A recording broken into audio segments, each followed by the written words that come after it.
Mazmur 91.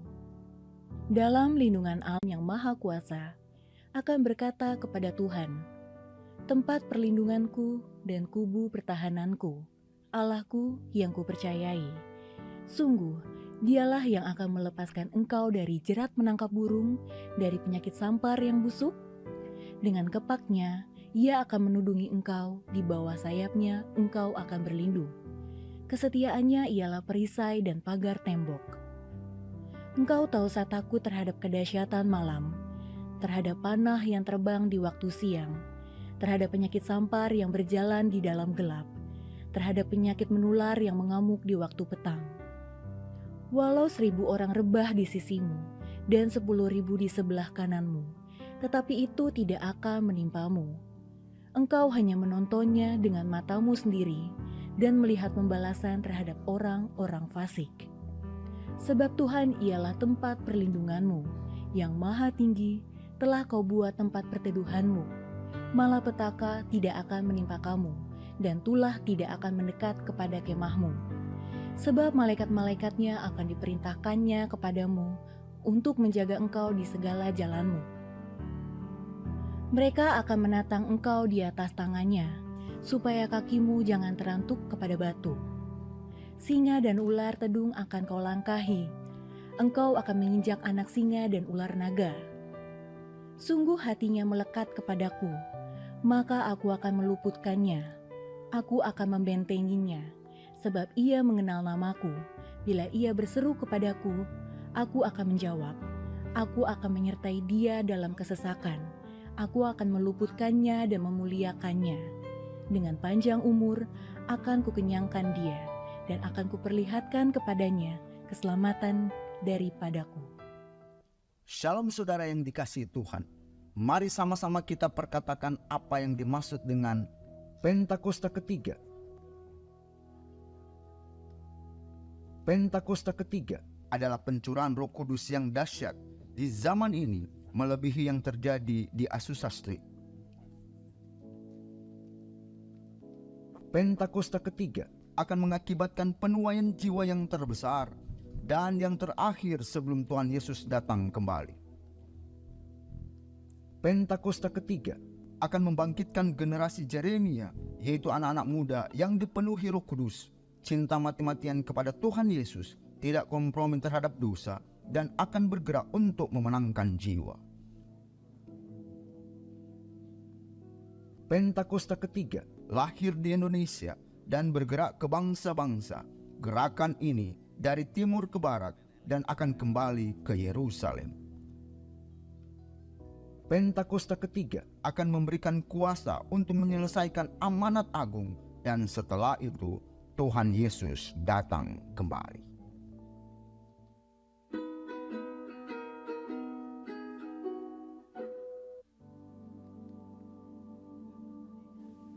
Shalom, tahukah saudara bahwa kita tengah hidup di era yang para ahli sebut sebagai era postmodern, di mana era ini sangat dipengaruhi oleh pandangan postmodernisme yang mempengaruhi cara pandang khususnya generasi muda saat ini, bahkan mempengaruhi cara mereka memandang kehidupan spiritual.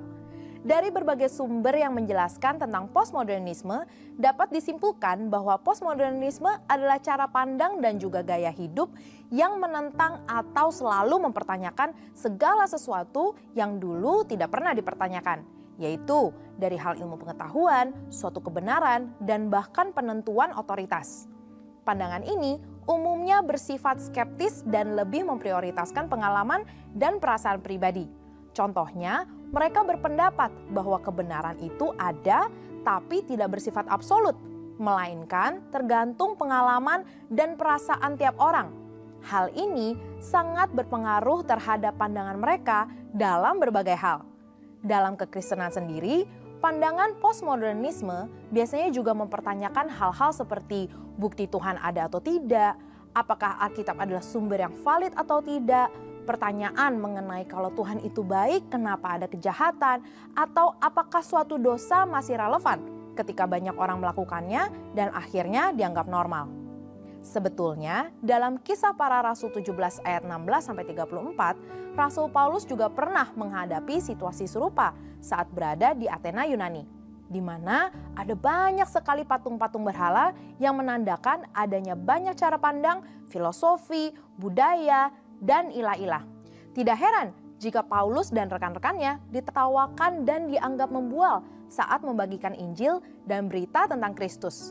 Namun, di balik itu ada rasa penasaran dan kehausan untuk tahu lebih lanjut dari apa yang diajarkan Paulus. Sehingga Paulus mendapatkan kesempatan emas, yaitu diundang untuk berbicara di sidang Areopagus, tempat di mana siapapun bebas untuk berbicara dan berpendapat.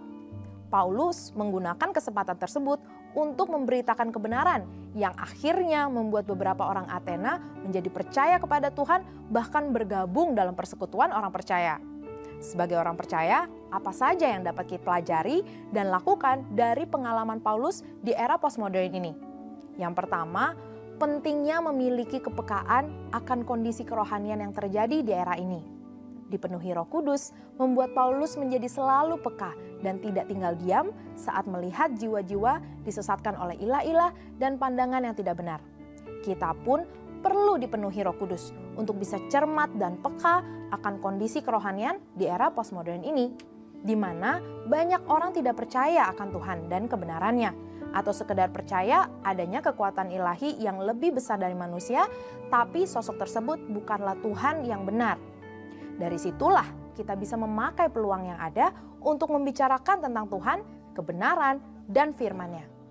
Yang kedua, siap dan terbuka untuk berdiskusi mengenai Kristus dan Injil keselamatan. Keterbukaan untuk berargumentasi dan berpendapat bisa menjadi cara untuk memulai diskusi di era postmodern ini. Generasi di era ini sangat terbuka dan kritis akan segala hal, serta tidak mudah menerima sesuatu begitu saja. Namun, hal ini dapat kita gunakan untuk berdiskusi, menjelaskan tentang Kristus dan kebenarannya. Sama seperti Paulus yang memakai kesempatan yang ada untuk membuka ruang guna bertukar pikiran, mulai dari orang Yahudi, non-Yahudi, bahkan dengan para filsuf. Ia memberikan alasan dan argumentasi yang tepat dalam menyampaikan kebenaran dan Injil keselamatan, serta menyerukan pertobatan. Yang ketiga, memanfaatkan narasi dan argumentasi postmodernisme sebagai pintu masuk untuk menjawab kebutuhan dari pandangan tersebut. Perlu disadari bahwa di balik argumentasi dan narasi postmodernisme terdapat suatu kebutuhan dan kehausan untuk mendapatkan jawaban yang kuat dan benar. Disitulah kebenaran firman menjadi jawaban. Paulus mengerti akan hal ini, sehingga ia menggunakan situasi yang ada untuk menjawab kehausan warga Athena. Begitupun di era postmodern, saat anggapan akan berbagai pandangan dan ilah-ilah adalah sama, justru hal itu membuka peluang untuk kita untuk menjelaskan mengapa Yesus Kristus yang kita sembah berbeda dari ilah manapun. Tantangan akan pandangan-pandangan postmodernisme ini janganlah dipandang sebagai sesuatu yang harus dihindari, tapi justru sebagai pintu untuk bisa berdiskusi terbuka, berbicara mengenai kebenaran dan keselamatan dengan tetap saling menghormati satu sama lain. 1 Petrus 3 ayat 14 berkata, "Jangan takut dan gentar untuk membagikan kebenaran, sebab dipenuhi Roh Kudus memberikan kita keberanian dan hikmat untuk berkata-kata dengan tepat, sehingga siap menjelaskan iman kita dengan lemah lembut, hormat, dan..." Shalom. Haleluya. Boleh tepuk tangan yang meriah buat Tuhan Yesus. Puji Tuhan. Haleluya. Hari ini, pagi ini kita bersyukur dan bersuka cita sebab kita selalu menyadari Tuhan Yesus selalu baik dalam hidup kita. Amin. Bapak Ibu Saudara, kita siapkan setiap hati kita. Kita mau memuji Tuhan, kita mau menyembah Tuhan, kita mau mempersembahkan yang terbaik buat Tuhan. Sebagai apa, Saudara? Sebagai rasa syukur kita. Karena kita tahu banyak hal Tuhan lakukan dalam hidup saudara, hidup saya, hidup kita semua. Hal-hal yang luar biasa untuk kemuliaan nama Tuhan. Amin. Haleluya. Puji Tuhan. Mari kita berdoa, kita siapkan hati kita. Oh Rabba Syakara Labayara Labas. Oh Rabba Syakara Labayara Labayara. Oh Rabba Syakara Labayara Labas. Hanya karena Engkau Tuhan. Kami ada di tempat ini hanya karena Engkau Tuhan. Dengan segenap hati, jiwa, bahkan dengan segenap kekuatan kami dalam setiap keadaan mungkin pagi ini. Kami tetapkan hati untuk mengucap syukur di dalam segala hal. Sebab itu yang Tuhan kehendaki dalam hidup kami. Pagi hari ini, inilah rasa syukur kami, inilah hidup kami, inilah hati kami yang kami mau persembahkan buat Engkau. Di dalam nama Tuhan Yesus, setiap kita yang siap untuk memuji Dia katakan amin. Boleh tepuk tangan sekali lagi buat Tuhan Yesus. Amin. Kita siapkan hati kita mau nyembah Tuhan. Haleluya. Haleluya, Engkau baik Bapa. Seminggu Engkau pegang tangan kami dengan sempurna. Kami mau bawa ucapan syukur kami Tuhan. Sebab namamu kudus, sebab namamu ajaib Tuhan. Oh, kami bersyukur. Hati kami limpah dengan syukur Tuhan. Kita naikkan pujian ini sama-sama. Kita taruh harapan kita sama Tuhan.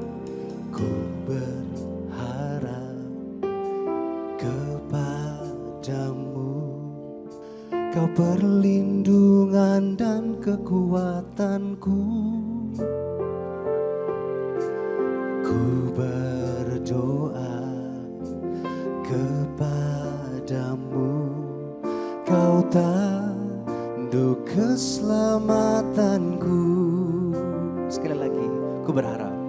Ku berharap kepadamu, Kau perlindungan dan kekuatanku. Ku berdoa Kau tanduk keselamatan kami. Kau tanduk keselamatanku. Kaulah Tuhanku, Kaulah Rajaku, Kaulah benteng perisaiku. Hatiku rindu menyenangkanmu, ku sembah sujud kepadamu. Dengan satu hati katakan bersama, kami berharap Tuhan. Ku berharap kepadamu, Kau perlindungan dan kekuatanku. Ku berdoa kepadamu, Kau tanduk keselamatanku. Amin. Kaulah Tuhanku, Kaulah Rajaku, Kaulah benteng perisaiku. Hati kami rindu Tuhan. Hatiku rindu menyenangkanmu, ku sembah sujud kepadamu. Kaulah Tuhanku,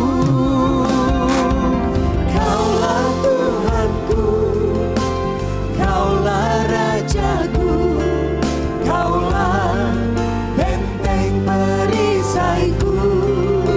Hati kami rindu, hatiku rindu menyenangkanmu. Kami sembah, ku sembah sujud kepadamu.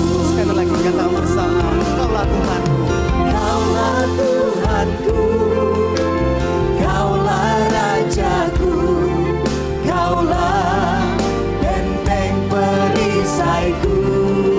Oh, kami rindu Bapa, hatiku rindu menyenangkan. Kami sembah Tuhan, ku sembah sujud kepadamu. Kita berikan tepuk tangan buat Tuhan. Biar Bapak Ibu angkat pujian ini sekali lagi. Terima kasih. Katakan dengan iman percaya. Kepadamu Tuhan, Engkau batu karang kami Bapa, sumber kekuatan kami. Kami berdoa kepadamu, Kau tanduk keselamatanku. Haleluya. Kita angkat tangan sama-sama, katakan Kaulah Tuhan.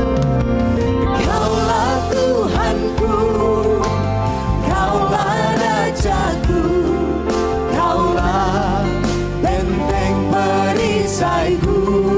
Hati kami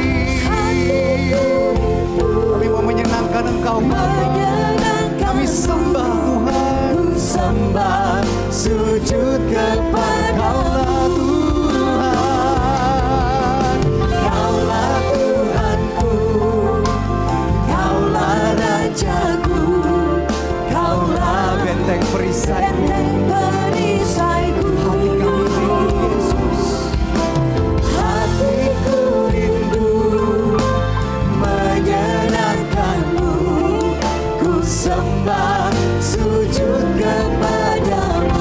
mari angkat penyembahanmu Bapa. Sembah Tuhan.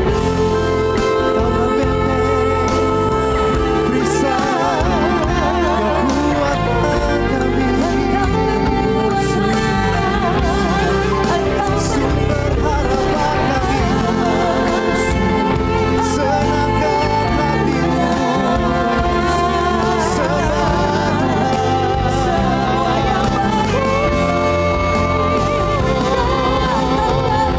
Kaulah Tuhan perisai kami, batu karang keselamatan kami.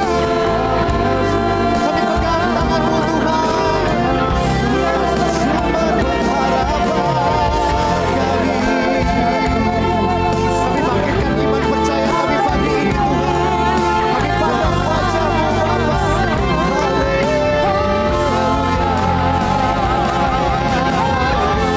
Mari sembah kita, sembah Jesus, Jesus, Jesus. We need you more than anything, Lord. Kami punya Kau lebih dari segalanya, lebih dari emas permata, lebih dari dunia ini, Tuhan. Sama-sama katakan, Kaulah Tuhanku. Kaulah Tuhanku, Kaulah Rajaku, Kaulah benteng perisaiku.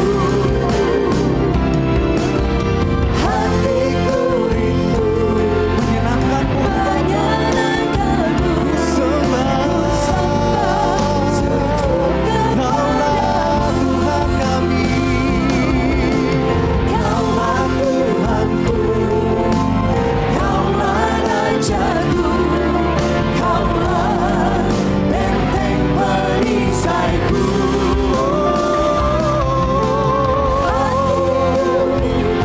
menyenangkan-Mu Tuhan, ku sembah. Sekali lagi kita berikan tepuk tangan buat Tuhan kita. Nyatakan dengan iman percaya, Kaulah Tuhan. Kaulah Tuhanku, Kaulah Rajaku, Kaulah benteng perisaiku. Hatiku rindu menyenangkan-Mu, Ku sembah sujud kepadamu. sekali lagi Kaulah Tuhan kami, Kaulah Tuhanku, Kaulah Rajaku, Kaulah benteng perisaiku. Hatiku menyenangkan-Mu. menyenangkanmu, ku sembah sujud kepadamu. Mari saya undang semua untuk bangkit berdiri. Sekali lagi kita katakan, Kaulah Tuhanku. Kaulah Tuhanku, Kaulah Rajaku, Kaulah benteng perisaiku. Hatiku rindu menyenangkan-Mu, ku sembah sujud. Sekali lagi saudara, angkat pujianmu, katakan, Engkaulah Tuhan kami. Kaulah Tuhanku, Kaulah Rajaku, Kaulah benteng perisaiku. Hatiku rindu menyenangkan-Mu, ku sembah sujud kepadamu. Kami sembah sujud, ku sembah sujud kepadamu. Sekali lagi, ku sembah sujud kepadamu.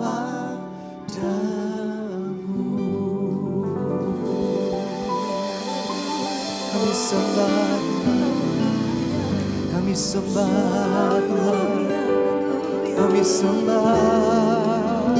Kami mau datang sujud sembah Tuhan. Ya Rabba Shanda, ya Rabba, ya Rabba, ya Rabba. Ya Rabba Shanda, ya Rabba. Kami berikan penghormatan Tuhan, penghormatan bagi namamu yang kudus. Ya Rabba Shanda, ya Rabba.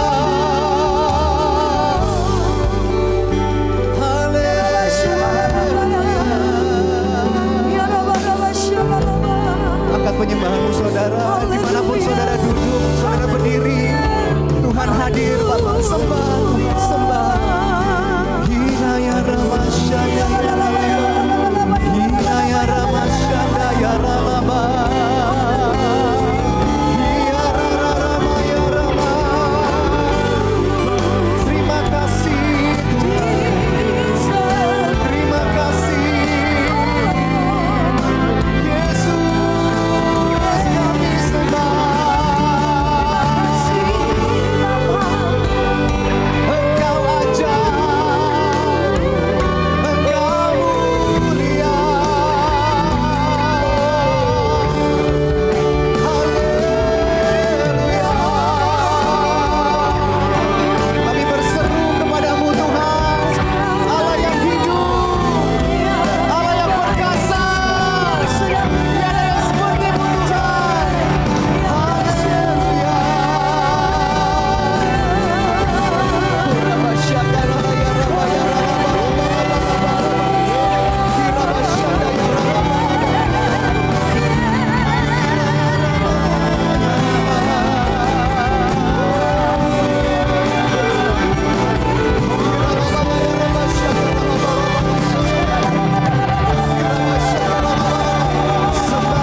Berikan kami pengharapan yang baru Tuhan, kesegaran rohani kami yang baru Bapa. Oh Yesus, Yesus memegangku dengan tangan kananku.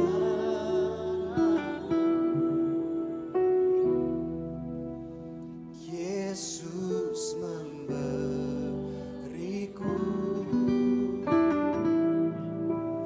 kemenangan.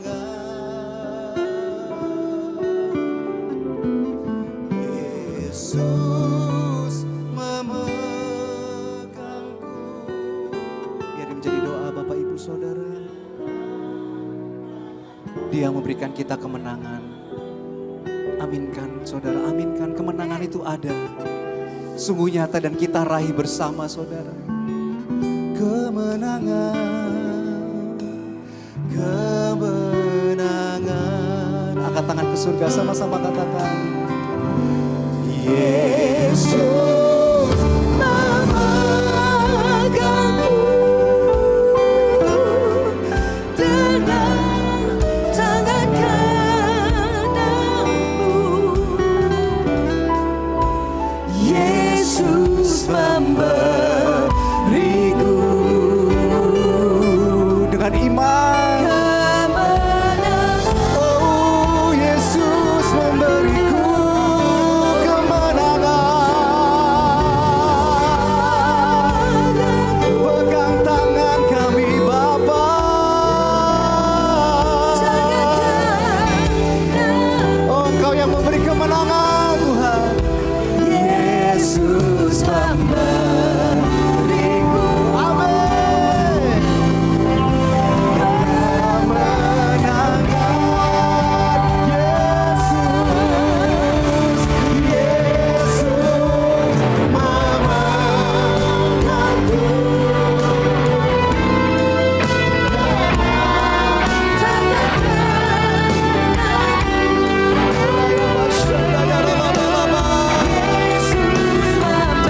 Kami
angkat tangan kami Tuhan. Thank you Jesus. Biar hari ini kami berjalan dalam jalan-Mu Tuhan dan menjadi pemenang Tuhan. Amin. Kami percaya banyak iman yang dibangkitkan hari ini Tuhan. Yes. Iman yang dipulihkan Tuhan. Terima kasih Tuhan. Kami akan melihat dari tempat ini akan banyak pahlawan-pahlawan-Mu Tuhan. Yang bekerja Tuhan untuk meninggikan nama-Mu Bapa, merebut jiwa-jiwa Tuhan Yesus. Terima kasih Tuhan. Terima kasih Tuhan Yesus. Kami rindu untuk memuji-Mu lebih lagi Tuhan. Meninggikan nama-Mu di atas segalanya. Di dalam nama Tuhan Yesus setiap kita katakan bersama. Amin saudara. Berikan salam shalom kanan kiri. Katakan saya melihat kemuliaan Tuhan di wajah-Mu. Amin. Coba sorakan haleluya. Tuhan kita ajaib, amin. Siapa yang mau bertepuk tangan dan bersorak-sorai buat Tuhan, katakan amin. Yang mau joget boleh ya saudara. Bebaskan rohmu, kita sembah Tuhan sama-sama. Dia ajaib. Katakan bersama.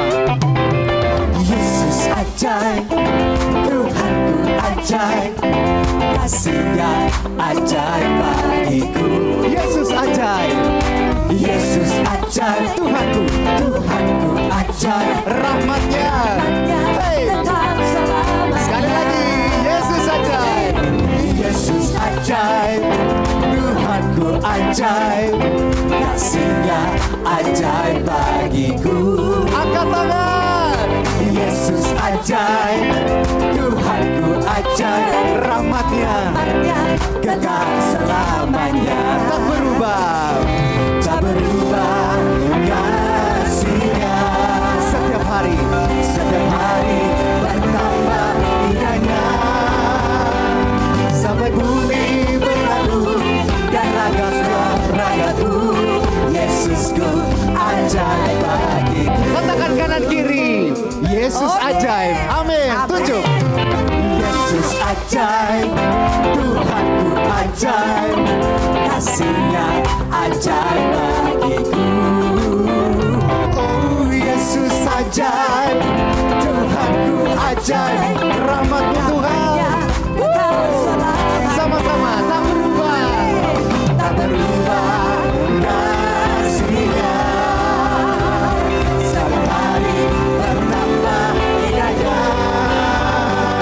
Sampai bumi berlalu dan habislah ragaku. Yesus ajaib.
Tuhan Yesus kita ajaib, amin.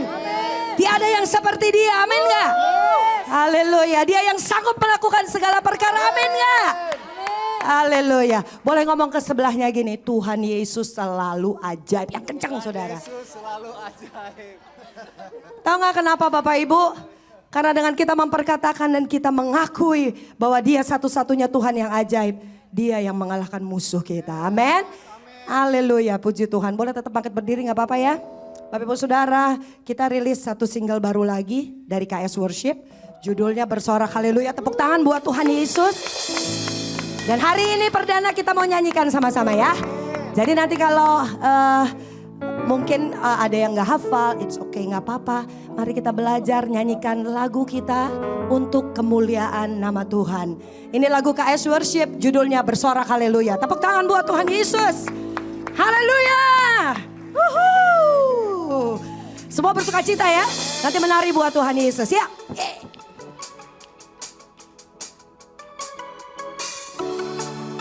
Oke.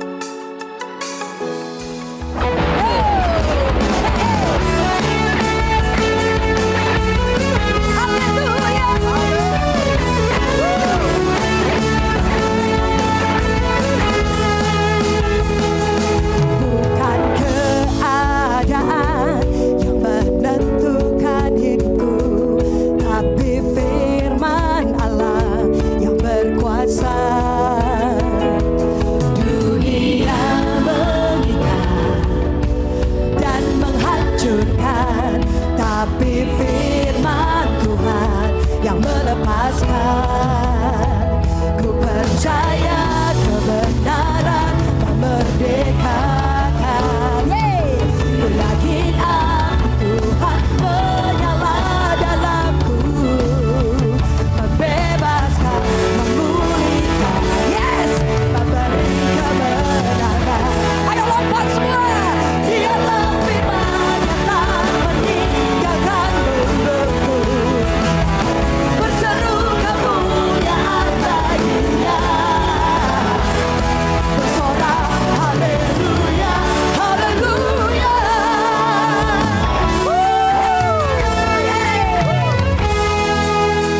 biarlah firman Tuhan tidak pernah meninggalkan mulut kita.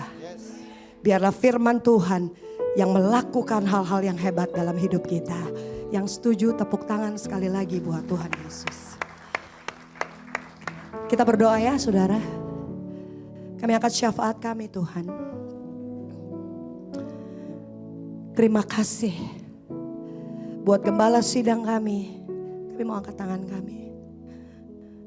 Buat Bapak Pendeta Dr. Insinyur Niko Nyotor Harjo bersama dengan keluarga. Buat Opa Niko, Tuhan berkati hambamu lebih lagi. Jagai hambamu seperti biji mata Tuhan. Biarlah kasih-Mu yang ajaib melingkupi hambamu. Dan semua pengembalaan yang ada juga Tuhan.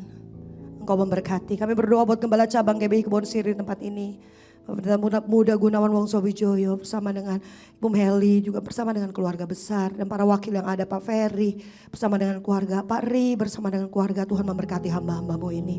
Kami angkat tangan kami juga, kami memberkati pemilik tempat ini beserta dengan keluarga besar.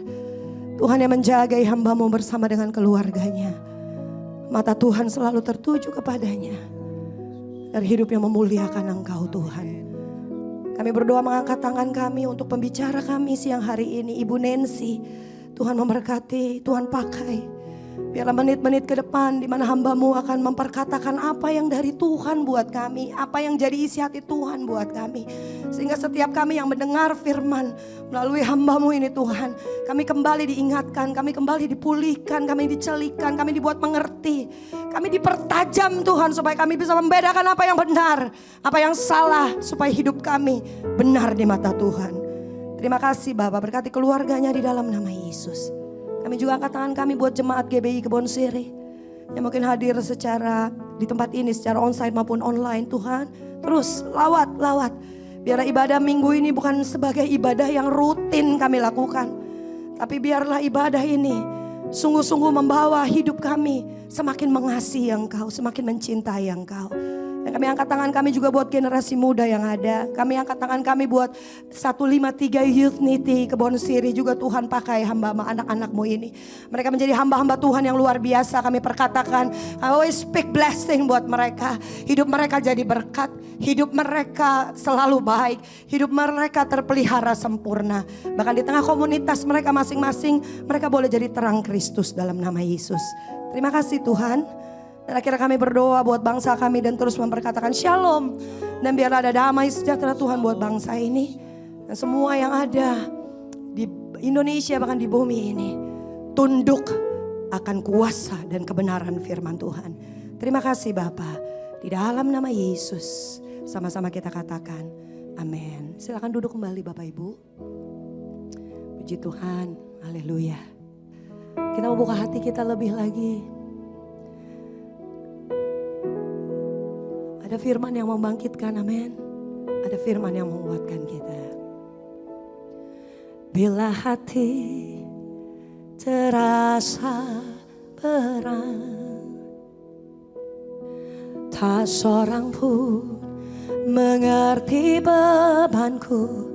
Ku tanya Yesus, apa yang harus ku buat? Tuhan ngomong gini saudara. Dia berfirman, mari datanglah. Dia selalu pedulikan aku. Ku datang Yesus. Dia pikul segala bebanku.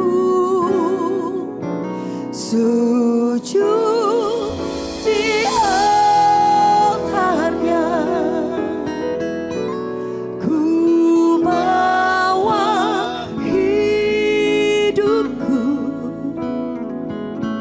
Ku terima anugerahnya. Dia ampuniku dan bebaskanku. Dia ubah hidupku.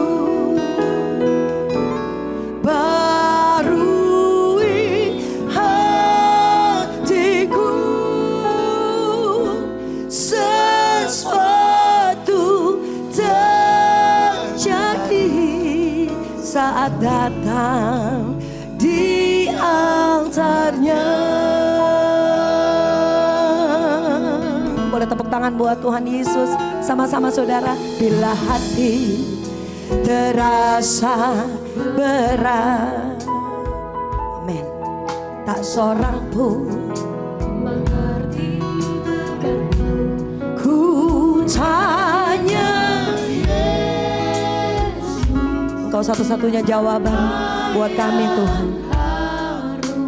Ku buat, oh, Dia berfirman, mari datanglah. Terima kasih Tuhan. Berdulikan, ku datang Yesus. Dia pikul segala bebanku. Sujud di altarnya, ku bawa hidupku.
sebab kau setia. Ku memujimu karena kau sangat baik. Mulialah namamu, ku tinggikan, ku agungkan selama hidupku. Selama hidupku, selama hidupku. Shalom semuanya.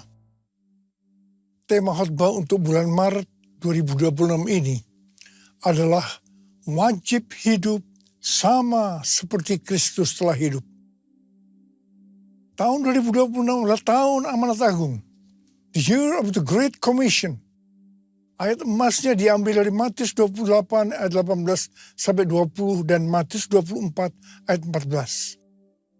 Istilah amanat agung dipopulerkan oleh Hudson Taylor, seorang misionaris kedaulatan Cina pada abad ke-19. Hudson Taylor terkenal dengan kutipannya, amanat agung bukanlah sebuah pilihan untuk dipertimbangkan, melainkan sebuah perintah untuk ditaati. Yang dimaksud dengan amanat bukan sekedar perintah, tetapi suatu perintah pengutusan yang diperlengkapi dengan kuasa dan otoritas ilahi, sesuai dengan perkataan Yesus dalam Matius 28 ayat 18 dan 19. Kepadaku telah diberikan segala kuasa di sorga dan di bumi. Karena itu pergilah, jadikan semua bangsa muridku. Setiap kali kita berbicara tentang amanat agung, kita diingatkan tentang hal-hal sebagai berikut. Sesuai dengan Roma 8 ayat 29, maka kita sebagai orang-orang pilihan Tuhan sudah ditentukannya dari semula untuk menjadi serupa dengan gambar Yesus. Artinya, kita harus menjadi murid Yesus. Jadi goal kita sebagai orang percaya adalah menjadi murid Yesus. Siapa yang dimaksudkan dengan murid Yesus? Sesuai dengan 1 Yohanes 2 ayat 6. Murid Yesus adalah mereka yang hidupnya sama seperti Kristus telah hidup.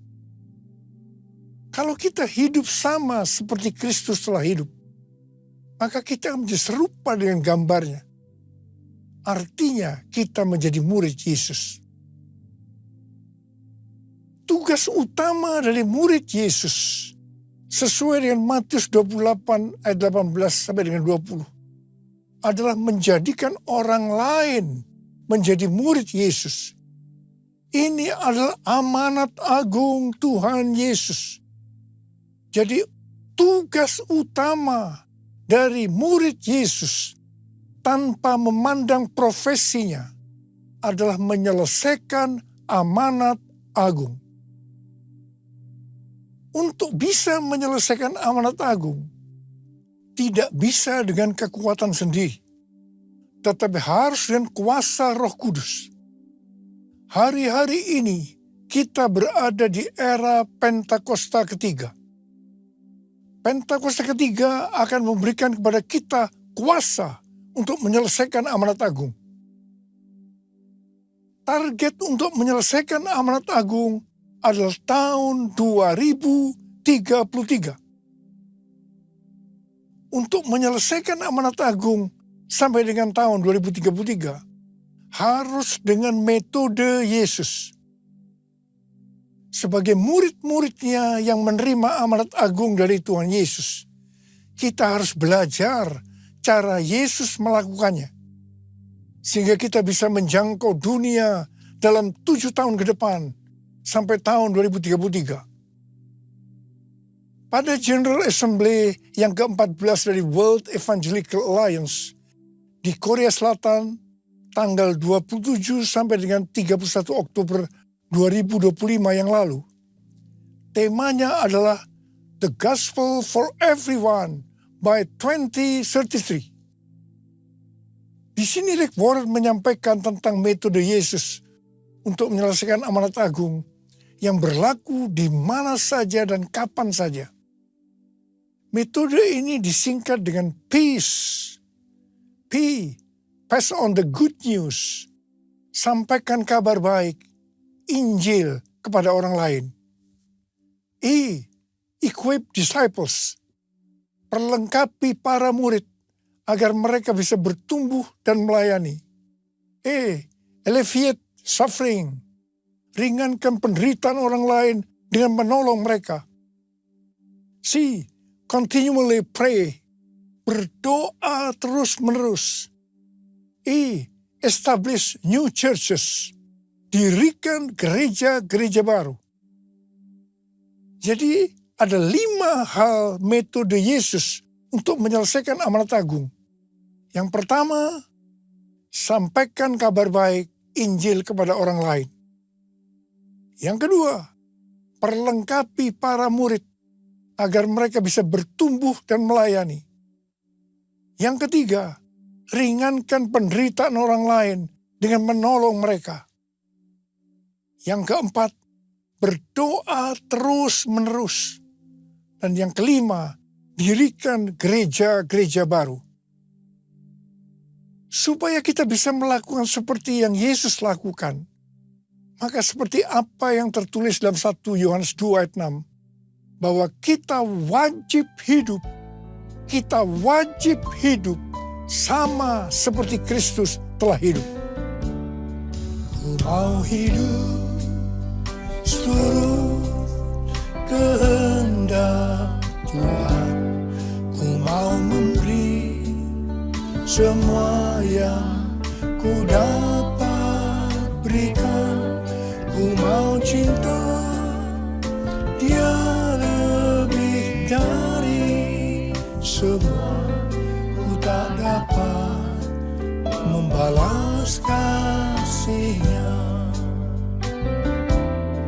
Ku tak dapat membalas kasih-Nya. Hal-hal yang dilakukan Tuhan Yesus pada waktu Dia berada dalam dunia ini adalah sebagai berikut. Yang pertama, Tuhan Yesus mengajar kita bahwa segala sesuatu harus dimulai dengan doa. Katakan amin. Untuk memulai hari yang baru, pagi-pagi benar Tuhan Yesus akan berdoa lebih dahulu. Tuhan Yesus berkata, apa yang Dia katakan, apa yang Dia lakukan, semua itu berasal dari Bapa. Yang berarti apa yang Tuhan Yesus katakan dan apa yang Tuhan Yesus lakukan, semua berasal dari doa, hubungan yang intim dengan Bapa.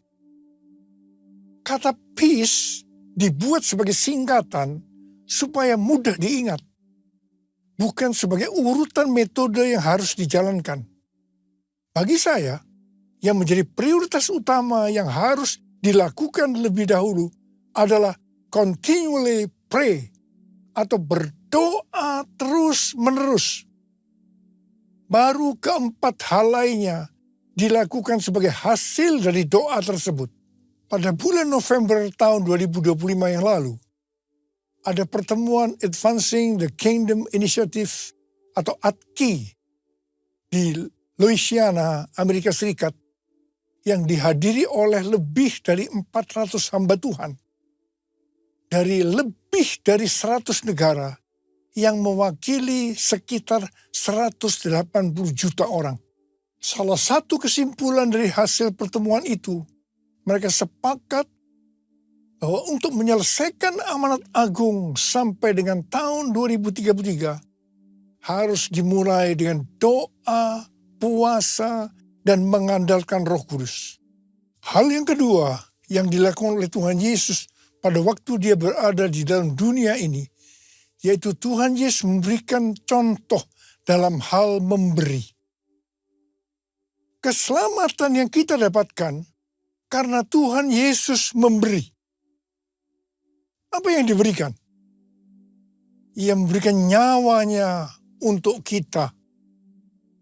Sekali lagi saya mau katakan, Tuhan Yesus memberikan nyawanya untuk keselamatan kita. Kemudian, apa yang harus kita lakukan untuk membalas semua ini? Roma 12 ayat 1 berkata, karena itu saudara-saudara, oleh kemurahan Allah, aku menasihatkan kamu, supaya kamu mempersembahkan tubuhmu sebagai persembahan yang hidup, yang kudus, dan yang berkenan kepada Allah. Itulah ibadahmu yang sejati.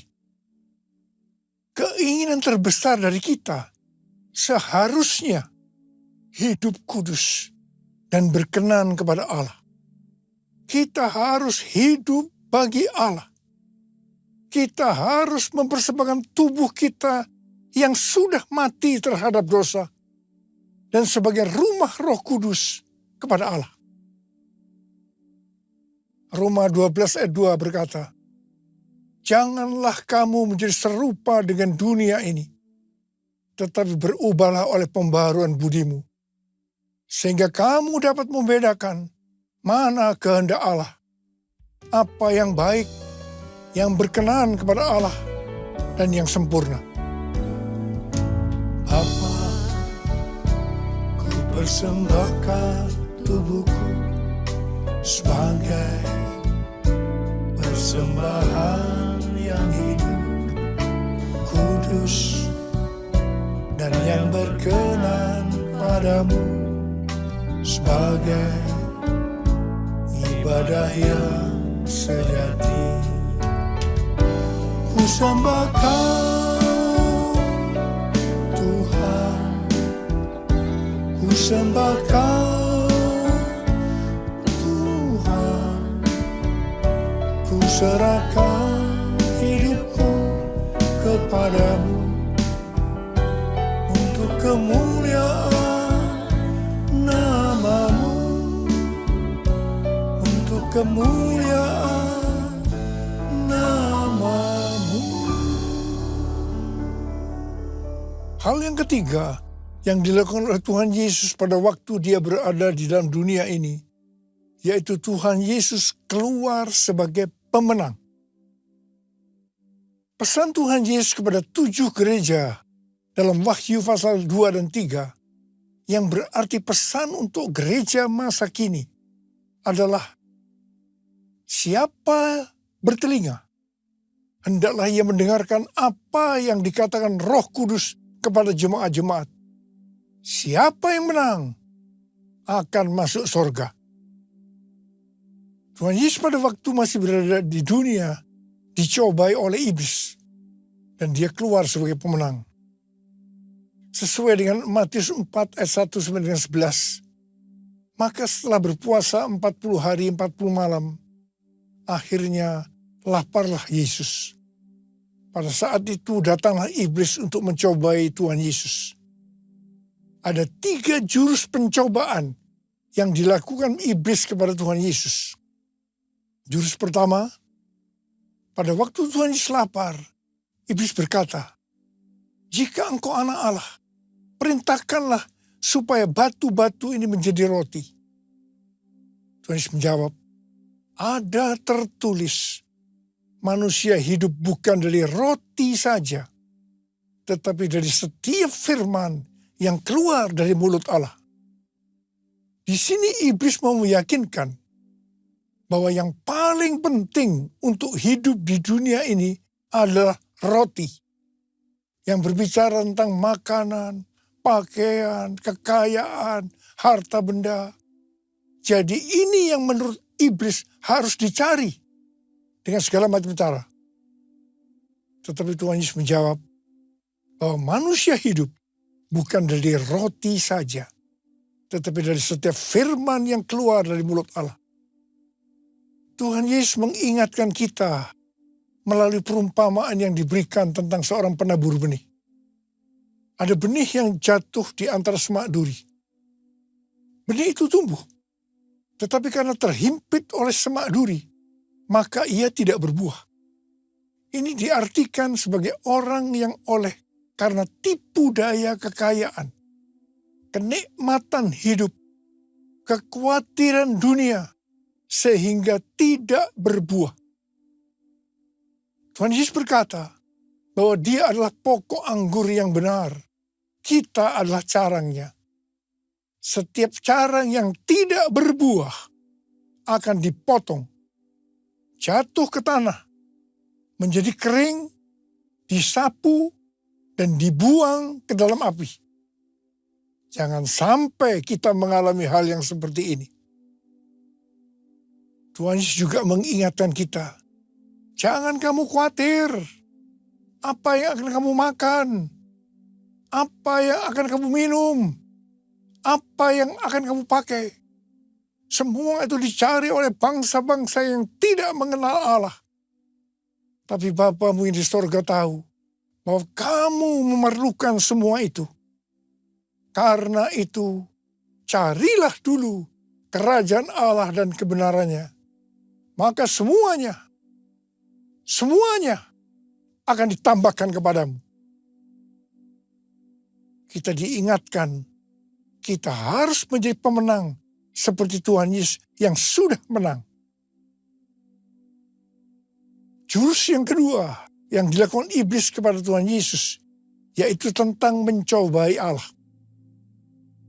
Iblis membawa Tuhan Yesus ke bait suci dan menempatkannya di pinggir atap bait Allah.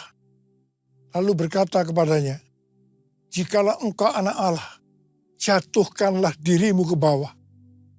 Sebab ada tertulis, mengenai engkau, Ia akan memerintahkan malaikat-malaikatnya, dan mereka akan menatang engkau di atas tangannya, supaya kakimu jangan terantuk kepada batu. Yesus berkata, ada pula tertulis, janganlah engkau mencobai Tuhan Allahmu. Hati-hati, iblis menggunakan ayat yang diputar balikkan, supaya kita jatuh dalam dosa. Di sini Tuhan Yesus sebagai anak Allah tahu bahwa orang yang menjatuhkan diri dari tempat tinggi karena hukum gravitasi akan jatuh dan mati. Karena itu Tuhan Yesus berkata, jangan mencobai Allah. Ada kesaksian dari Yonggi Cho tentang beberapa anak perempuan setelah dari KKR dengan hati yang berkobar-kobar pulang ke rumahnya. Mereka harus menyeberangi sungai yang sedang banjir. Mereka berkata, kalau Petrus bisa berjalan di atas air, maka kita juga bisa berjalan di atas air. Mereka dengan bergandengan tangan menyeberangi sungai yang sedang banjir. Apa yang terjadi? Semuanya meninggal karena terseret oleh banjir. Ingat, Petrus bisa berjalan di atas air karena Tuhan Yesus yang menyuruh. Jadi Petrus berjalan di atas firman Allah. Jadi jangan berpikir kalau kita anak Allah bisa melakukan apa saja karena akan dilindungi Allah. Sekali lagi, jangan mencobai Allah. Seperti Tuhan Yesus yang keluar sebagai pemenang, maka kita juga harus keluar sebagai pemenang. Katakan amin. Jurus ketiga yang dilakukan iblis kepada Tuhan Yesus. Iblis membawa Tuhan Yesus ke atas gunung yang sangat tinggi dan memperlihatkan kepadanya semua kerajaan dunia dengan kemegahannya dan berkata kepada Yesus, semua itu akan kuberikan kepadamu jika engkau sujud menyembah aku. Lalu berkata Yesus kepada iblis, enyahlah iblis, sebab ada tertulis, engkau harus menyembah Tuhan Allahmu, dan hanya kepada Dia sajalah engkau berbakti. Ingat, penguasa dunia ini adalah iblis yang berusaha agar kita menyembah Dia, menyembah iblis. Wahyu 18 ayat 4 berkata, lalu aku mendengar suara lain dari sorga berkata, keluarlah kamu, hai umatku, Keluarlah dari dalamnya. Supaya kamu jangan mengambil bagian dalam dosa-dosanya. Dan supaya kamu jangan turut ditimpa malapetaka-malapetakanya. Ini peringatan buat kita. Agar jangan mengikuti sistem dunia yang bertentangan dengan firman Allah. Karena penguasanya adalah iblis. 3 jurus pencobaan yang dilakukan iblis pada Tuhan Yesus akan terus-menerus diperhadapkan kepada kita. Karena itu kita harus keluar sebagai pemenang. Sebagaimana Tuhan Yesus menjadi pemenang. Untuk bisa menyelesaikan amanat agung dengan target 2033, kita harus menjadi pemenang. Ku menang bersama Yesus Tuhan. Ku menang di dalam peperangan. Ku menang atas segala setan. Haleluya, haleluya, ku menang. Haleluya, dia bangkit. Haleluya, dia hidup. Haleluya, dia naik. Roh Kudus turun. Roh Kudus turun. Roh Kudus turun. Mari angkat tangan kita. Oleh sembah dia, berbahasa roh, yang sudah berbahasa roh, yang belum berbahasa roh, yang haleluya, haleluya, haleluya,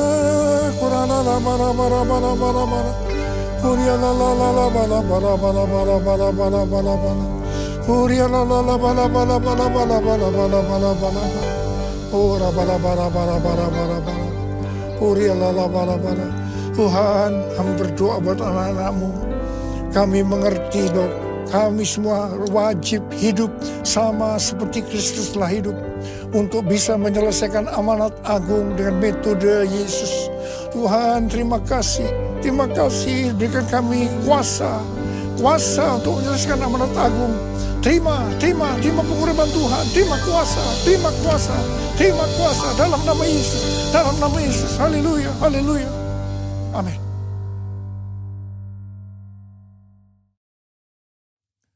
Mari kita akan masuk dalam perjamuan kudus. Kita akan mengingat ayat ini. Sebab setiap kali kamu makan roti ini dan minum cawan ini, kamu memberitakan kematian Tuhan sampai Ia datang. Perjamuan kudus adalah perjamuan Tuhan Yesus sendiri. Setiap kali kita masuk dalam perjamuan kudus, Tuhan Yesus selalu berkata, biarlah ini menjadi peringatan akan aku. Karena itu mari tundukkan kepala. Arahkan hati kita kepada kebaikan Tuhan. Supaya kita lebih mengasihi Tuhan Yesus. Kita lebih mengasihi satu dengan lain. Bapa, siapa kami sebelum kami mengenal Engkau? Kami semua orang berdosa. Upah dosa adalah maut, mati. Tapi Engkau yang tidak berdosa telah dijadikan dosa oleh karena kami. Engkau harus turun dari sorga mulia. Mati ganti kami dengan penderitaan yang luar biasa.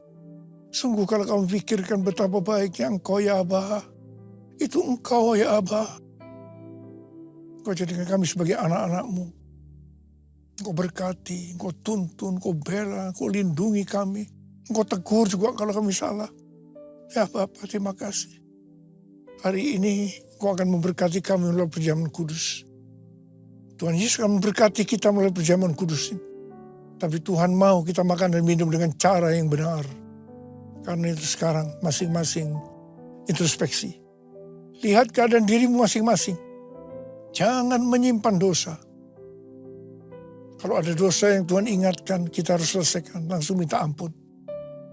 Ampuni saya Tuhan. Ampuni Tuhan. Ampuni. Apa? Kau melihat anak-anak-Mu yang sedang menyelesaikan segala sesuatunya dengan Tuhan. Layak akan kami untuk masuk dalam perjamuan kudus. Yesus. Kami akan masuk dalam perjamuan kudus dengan hati dan ucapan syukur. Dalam nama Yesus kami berdoa. Amin. Mari. Angkat roti di tangan kanan kita tinggi-tinggi. Sebab apa yang telah kuteruskan kepadamu telah aku terima dari Tuhan.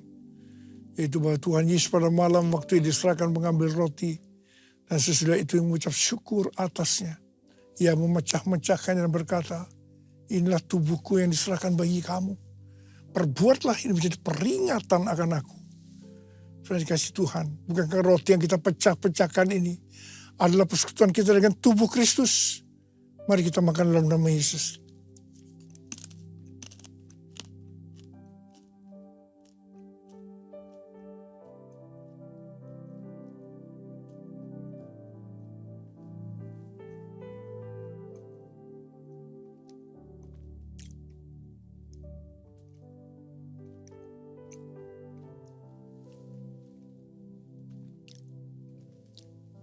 Mari, angkat cawan di tangan kanan kita tinggi-tinggi.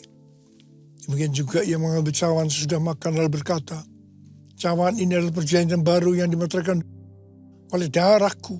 Perbuatlah ini setiap kali kamu meminumnya menjadi peringatan akan aku. Saudara kasih Tuhan, bukan cawan pengucapan syukur.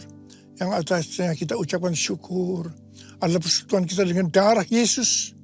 Mari kita minum dalam nama Yesus.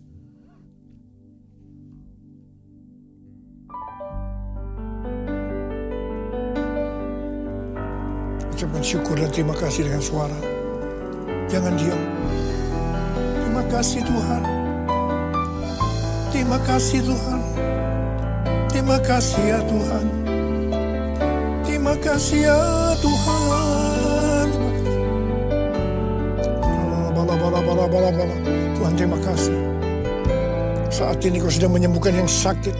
Kau sedang membebaskan yang terikat. Menghibur yang susah. Menguatkan yang lemah. Memberikan pengharapan yang baru bagi yang datang dari keadaan putus pengharapan. Bapa terima kasih. Terima kasih Bapa buat kebaikan. Terima kasih. Terima kasih Yesusku. Terima kasih Yesusku. Puji syukur hanya bagi Tuhanku. Terima kasih Yesusku, terima kasih Yesusku. Puji syukur hanya bagi Tuhanku. Terima kasih Tuhan. Terima kasih Yesusku. Terima kasih Yesusku. Puji syukur hanya bagi Tuhanku. Terima kasih Yesusku. Terima kasih Yesusku. Puji syukur hanya bagi Tuhanku. Puji syukur hanya bagi Tuhanku. Puji syukur hanya bagi Tuhan.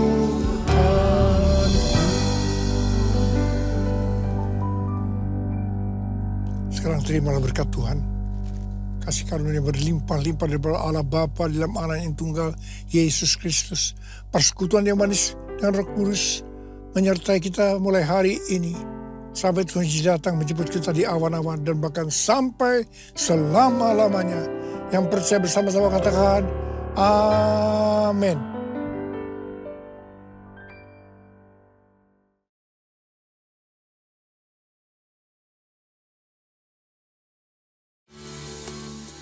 Selamat datang dan senang menyambut kembali Bapak, Ibu, Saudara-saudari di ibadah onsite GWI Kebon Siri pada hari ini. Ibadah minggu depan, pada hari Minggu, tanggal 22 Maret 2026, ibadah akan dimulai pukul 10 pagi. Pesan firman Tuhan akan disampaikan oleh Pastor Sandy Sojak.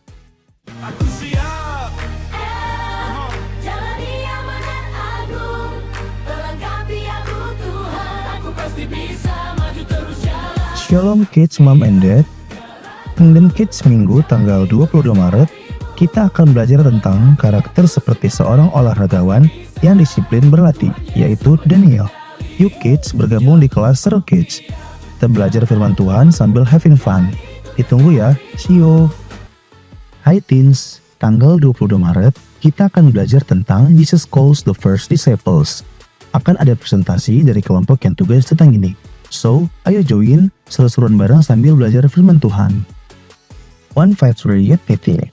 Minggu, tanggal 22 Maret 2026, ibadah akan dimulai pukul 1.53 siang dan akan dilayani oleh Pastor Arif Putra, bertempat di Anus Tower, lantai 3.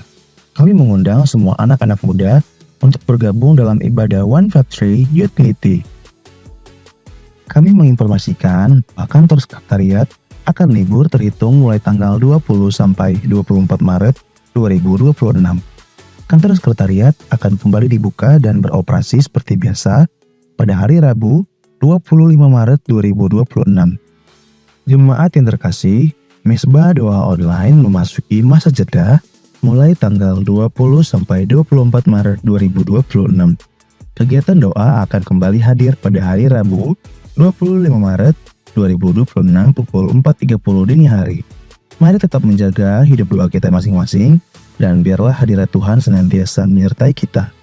Bagi jemaat GBI Kebon Siri yang membutuhkan pelayanan dukungan doa dan rindu untuk didoakan oleh tim pendoa GBI Kebon Siri, dapat menghubungi sekretariat GBI Kebon Siri. Minggu pertama tiap bulan diadakan baptisan air. Bagi jemaat yang belum dibaptis dan rindu memberi diri untuk dibaptis, dapat menghubungi PDP Japra Tamrin MTH. Persembahan umum, syukur, dan persepuluhan dapat Anda berikan melalui QR Code berikut ini. Scan QR Code yang tertera di layar. Persembahan melalui QR Code tidak dipungut biaya apapun. Persembahan umum, persepuluhan, diakonia dapat Anda transfer ke nomor rekening berikut ini. Kepada seluruh jemaat GBI Kebon Siri, kami menghimbau untuk menjaga kebersihan di sekitar lantai 3. Untuk perhatiannya kami ucapkan terima kasih. Demikianlah GBI Kebon Siri News Press hari ini. Selamat hari Minggu, Tuhan Yesus memberkati.